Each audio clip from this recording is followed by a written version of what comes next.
Retour en France, on prend la direction de la Bourgogne. Les enchères de Beaune sous de fâcheux auspices.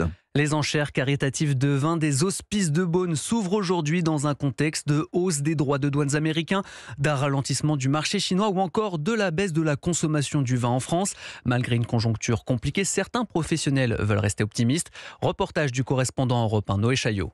Dans la salle principale des Hospices, Thomas goûte des vins rouges du millésime 2025. C'est un beau millésime, il y a de la super qualité. Alors ils sont encore jeunes les vins, mais c'est très prometteur. Les pommards sont extrêmement réussis. 52 nouveaux vins sont à déguster, mais leurs ventes en 2026 vont se heurter à un marché en crise. Ludivine Griveaux, régisseuse des Hospices. 2026 va certainement voir les vignerons, les négociants se retrousser les manches pour aller briser un certain nombre de tabous par rapport à des pratiques tarifaires qui ont été trop excessives et qui doivent revenir à la normale. La taxe Trump et les nouvelles taxes prévues dans le budget dont débattent les parlementaires inquiètent en effet certains cavistes.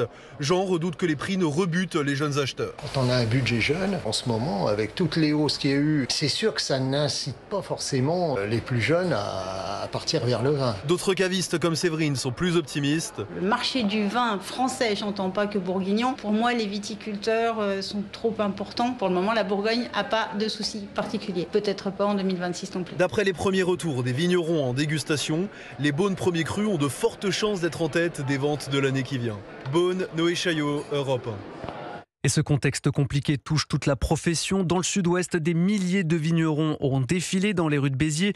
Ils demandent une réaction des pouvoirs publics face à la concurrence étrangère et à la grande distribution qui tire les prix vers le bas. Entre 4 000 et 7 000 manifestants ont également demandé un allègement des normes trop contraignantes selon eux.